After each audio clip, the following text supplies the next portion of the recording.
కన్నీళ్లను మృంగి అంధకారంలో కృంగి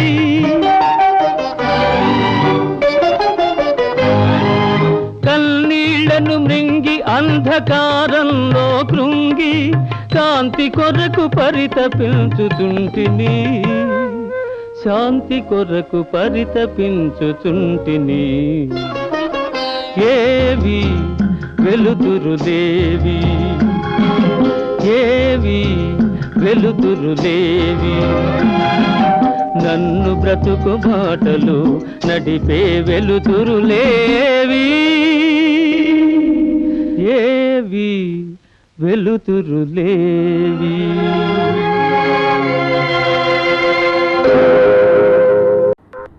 సరళమ్మ ఇంట్లో బంగారపునగా కనిపించకపోవడంతో దీప్తిని అనుమానించి అవమానిస్తుంటారు.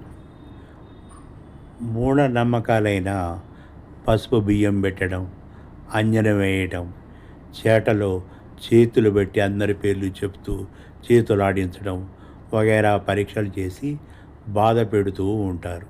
అది వేణు తట్టుకోలేకపోతుంటాడు. అందుకే దీప్తి అతి నెమ్మదిగా కన్నీటి సాక్షిగా తాను బంగారు గొలుసు తీయలేదని, తన గొలుసును తానే దొంగిలించి అన్యాయం చేసుకుంటానా అని, మీ చెల్లెలైతే ఇట్లా అనుమానిస్తారా అని తన తల్లిదండ్రుల మీద, తోబుట్టువుల మీద ఒట్టు పెట్టుకొని చెప్పింది. ఆ నిస్సహాయ స్థితిలో కూడా మీ చెల్లెలైతే అని సూటిగా ఎదుటివారి గుండెలో గుచ్చినట్లు ప్రశ్నించింది. అయితే కుశలమన్ మంచి మాటకారి సమయస్ఫూర్తిగా, అది కాదమ్మా, నేను కూడా కోడల్ని, అత్తవారింట్లో కోడలు మాత్రమే పరాయిది, చాకరీ చేయడానికి మొదటిది. ఆ ఇంట్లో ఏ వస్తువులపైనా మొదట పని మనిషిని, తర్వాత కోడల్ని అనుమానిస్తారు. దానికి బాధపడక నిర్దోషిత్వాన్ని నిరూపించుకోవాలి, లేదా కాలం నిరూపించే వరకు నిరీక్షించాలి. మేము అడిగినందుకు బాధపడకు, మీరు అడిగారా అని ఎవరైనా ప్రశ్నిస్తే మేము కూడా సమాధానాలు చెప్పాలి కదమ్మా, నీవు మాత్రం నిశ్చింతగా ఉండని చెప్పి వెళ్ళిపోయారు. దీప్తి, వేణులు ఆ దృశ్యాలు చేసిన మాయాజాలంలోనే ఉండిపోయారు. కొంతసేపు నిజానిజాల మధ్య గల సందులో ఇరుక్కుపోయారు.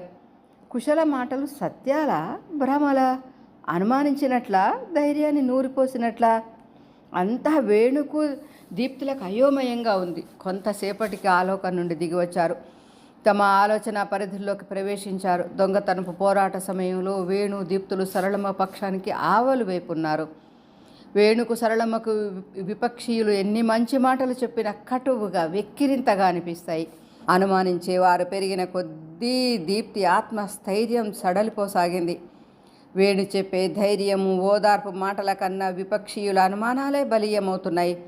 వేణు మనసు కూడా చెదిరిపోతున్నది. ఎంత కాదనుకున్నా తల్లి సరళమ్మతో, తోబుట్టులతో తనకు గల అనుబంధాన్ని తెంచుకోగలడా? దీప్తితో బంధం బలవంతమైంది, జన్మతో వచ్చింది కాదు. బాల్యంతో ఏర్పడిన సంబంధాలు గాఢమైనవి, విడదీయరానివి. దీప్తి కూడా తన వారిని నిందించి వారు తనను అనుమానించటం తప్పు కాదా అని ప్రశ్నించినప్పుడు అతని కళ్ళు చెమ్మగిల్లేవి, మౌనం వహించేవాడు.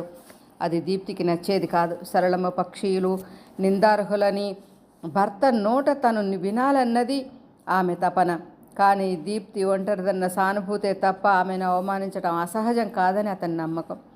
దీప్తి కూడా వారి మాటలను అంతగా ద్వేషించకూడదనుకుంటాడు. తనకు ఇరుపక్షాల వారు రెండు కనుల వంటి వారు. ఏ కంటికి నొప్పి కలిగినా మనసుకు బాధే కదా. అందుకే తల్లి మాటలను తీవ్రంగా పరిగణింపవద్దని దీప్తికి, ఆమెపై అకారణంగా నేరే మోపవద్దని తల్లికి నచ్చజెప్పే ప్రయత్నం చేస్తున్నాడు. కానీ దానివలన ఇరువురికి వేణు నమ్మదగిన వాడు కాకుండా పోతున్నాడు. అతన్ని పరిపూర్ణంగా దీప్తి కానీ తల్లి కానీ విశ్వసించడం లేదని అతనికి తెలుసు. వేణు బావ, తమ్ముడు జగన్నాథ్ తాండూరుకు పోయి వేణు చిన్నాన్న సహాయంతో అంజనకర్త దగ్గరికి చేరుకున్నారు.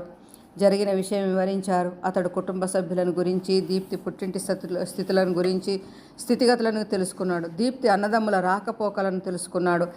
అంజనకర్తలు చివరకు దీప్తి చిన్నమ్మ కొడుకుని నేరస్తునిగా చిత్రించాడు అంజనకర్త. అందుకు కారణం అతని కుటుంబ పరిస్థితులు ఒకటైతే, రెండవ కారణం వినాయక చవితి తర్వాత అక్కయ్య దీప్తిని చూడడానికి వచ్చి 2-3 రోజులు ఆ ఇంట్లో ఉండడం. దీప్తి నేరం నుండి బయటపడటానికి కారణం తన వస్తువును తానే దొంగిలించుకుని అన్యాయం చేసుకోదు కనుక. ఏదేమైనా దీప్తి అంజనకర్త జోస్యం నుండి బయటపడడం వేణుకు సంతోషం కలిగించింది. కానీ దీప్తి మాత్రం బాధగానే ఉంది. నేరస్తునిగా నిరూపింపబడినది తన తోబుట్టు కాకపోయినా దగ్గరి బంధువే కదా. పైగా తన పుట్టింటి వారు దొంగతనపు స్వభావం కలవారని ఈ ఊళ్ళో కానీ అత్తింటి వర్గంలో కానీ ముద్రపడిపోతుంది. ఇంట్లో కూడా ఏ వస్తువుపైన తన తమ్ముడిపైన పడిన ముద్రలో కొంత భాగమైనా తనను కూడా అనుమానిస్తారన్న విషయం మనసు కలత పెడుతుంది. అది కానీ రుజువైతే తన జీవితం నరకమవుతుందని ఆమె దిగులు. ధైర్యంగా మాట్లాడే హక్కు కోల్పోతుందన్న విచారం ఆమెను కుంగదీస్తున్నది. వేణు బావ తమ్ముడు జగన్నాథ్తో కలిసి దీప్తి చెప్పిన వివరాలతో ఆమె చిన్నమ్మ ఇంటికి వెళ్ళారు. ఆమె కొడుకు చేసిన నేరాన్ని వివరించారు. మీ బిడ్డలాంటి దీప్తి జీవితానికి అన్యాయం చెయ్యొద్దని నచ్చజెప్పారు. ఆమె మనసు ఆలోచించటం మొదలుపెట్టింది. తన 13 ఏళ్ల కొడుకు స్వభావం ఆమెకు బాగా తెలుసు. ఒక్కొక్కప్పుడు దొంగిలించిన విలువైన వస్తువులను దాచిపెడుతూ ప్రోత్సహిస్తున్న విషయం తెలిసినా బ్రతుకులో పైకెదగాలన్న చిన్న ఆశ ఆ పనికి అడ్డు చెప్పలేకపోయింది. కొన్ని రోజుల కిందట బంగారు గొలుసు తెచ్చి ఇచ్చినప్పుడు ఒకవైపు భయంగా ఉన్నా మరోవైపు మురిసిపోతుంది. కొడుకు నేర ప్రవృత్తి తన వారికి కూడా ఇంతటి అన్యాయాన్ని తలపెడుతుందనుకోలేదు ఆమె. ఇది మహాపాపమే అనుకుంది తొలిసారి. దానికి ప్రాయశ్చిత్తంగా కొడుకు దొంగ కాడని చెప్పడం కన్నా గొలుసును ఇచ్చివేసి క్షమాపణ కోరుకోవడం ఉత్తమం అనిపించింది ఆమెకు. దాన్ని వారి చేతుల్లో పెట్టి తన కొడుకు ప్రవర్తన వలన వారికి దీప్తికి కలిగిన కష్టాలకు మనసారా క్షమించమని కన్నీళ్లతో ప్రార్థించింది. దీప్తికి తన ముఖం చూపించలేనని, ఆమెకు ఏ కష్టం కలగకుండా చూడమని మరీ కోరింది. ఆమె సహకరించినందుకు కృతజ్ఞతలు చెప్పి అనుకున్న పని తొందరగా పూర్తయినందుకు సంతోషిస్తూ తిరిగి ఇంటికి వచ్చారు. సరళమ్మ చేతికి బంగారు గొలుసు ఇచ్చారు కనుక మరే చర్చలు కానీ వాద ప్రతివాదాలు కానీ ఎవరూ చేయలేదు. వాతావరణం అంతా ప్రశాంతంగా గంభీరంగా ఉంది. అయినా గుండెల్లో గూడు కట్టుకున్న విభేదాలు కానీ ద్వేషాలు కానీ తొలగిపోలేదు. మనసుల మధ్య మౌనాలు మాసిపోలేదు. అయితే కాలగమనంతో పాటు జీవన క్రియలు దినచర్యలు జరగక తప్పవు కదా. నెల కిందట ఎవరికీ చెప్పకుండా ఎగిరిపోయిన బంగారు గొలుసు పట్టుబడింది, గూటికి చేరింది, సరళమ్మ చేతికి చిక్కింది. దీప్తి తన తమ్ముడు చేసిన నిర్వాకానికి ఆమె గొలుసుపై హక్కు కోల్పోయింది. పెళ్లినాడు పెద్దలు చేసిన ప్రమాణాలు, దీప్తి తల్లిదండ్రులకు అత్తింటి వారిచ్చిన హామీలు అన్నింటిపై ఆమె హక్కు అధికారం కోల్పోయింది. దీప్తి పక్షీయులైన అక్కయ్యలకు మేనమామలకు కూడా నైతికంగా అడిగే అధికారము కోల్పోయారు. ఒక నేరం ఎన్ని మార్పులను తెస్తుందో, అది జీవితాలపై ఎట్లాంటి మచ్చలను కలిగిస్తుందో, హక్కులను అధికారాలను హరిస్తుందో దీప్తి వేణులు మొదటిసారి గ్రహించారు. గెలిచిన వారికి ఆ ప్రభావం తెలియదు. అసలు దీప్తి వేణులు గెలిచారా, ఓడిపోయారా? ఈ ప్రశ్నలకు వారి దగ్గర స్పష్టమైన సమాధానం లేదు. నైతికంగా గెలిచారు, కానీ అధికారికంగా ఓడిపోయారు. దీనికి వారిద్దరూ గర్వపడాలి. కానీ దోషిగా రుజువైంది దీప్తి చిన్నమ్మ కొడుకు. అంటే ఆమెకు బాగా దగ్గర బంధువు అన్నమాట.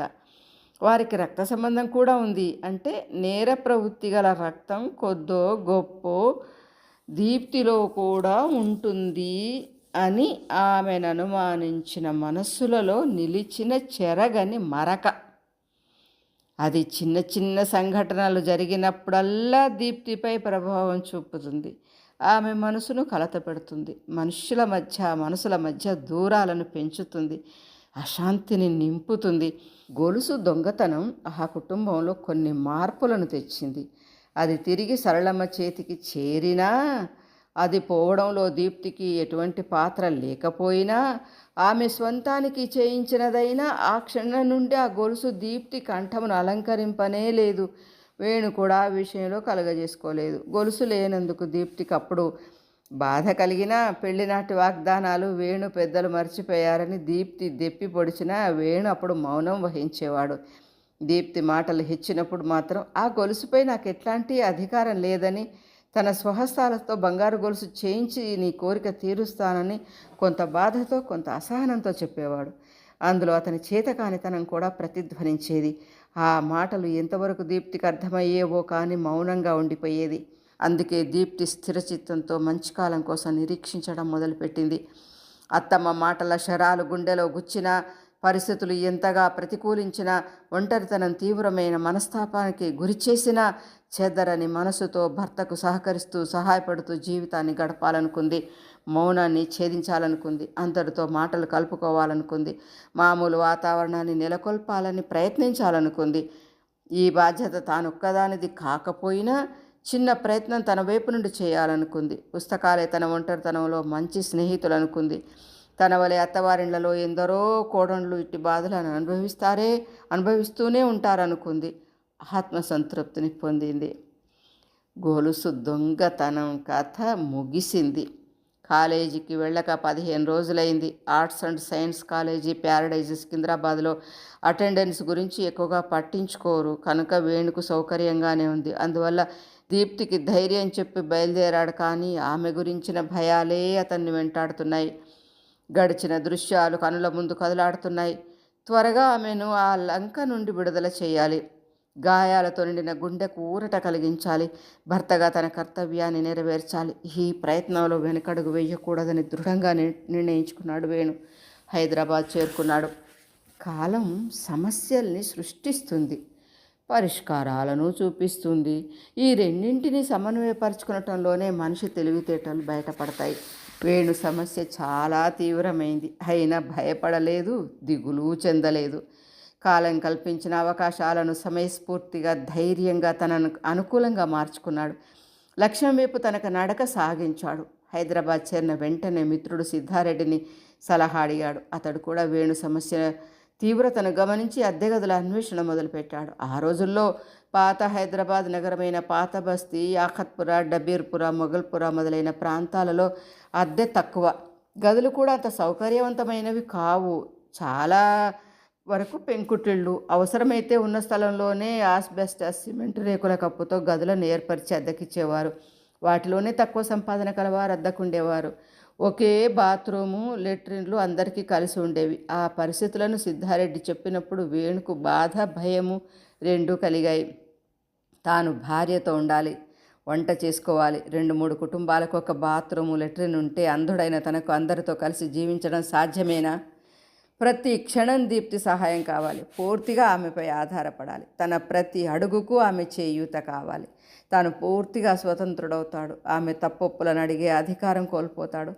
పురుషునిగా ఆమె కన్నా పెద్దవాడిగా తన అహంకారాన్ని, అభిమానాన్ని చాలా వరకు అణిచిపెట్టుకోవాలి. ఇట్లా ఎంతకాలం ఉండాలి? జీవితాంతం తప్పదేమో. అయినా దీప్తి ఎవరు? తన ప్రాణం, ఆధారం. ఆమె పచ్చని జీవితాన్ని తన కోసం అర్పించిన త్యాగశీలి. అట్లాంటి ఆమె తనకన్నా అధికురాలైతే తప్పేముంది? సేవ చేస్తూ చేయూతనిచ్చే బాధ్యత ఉన్నప్పుడు అధికారం చెలాయించే హక్కు ఉండకూడదా?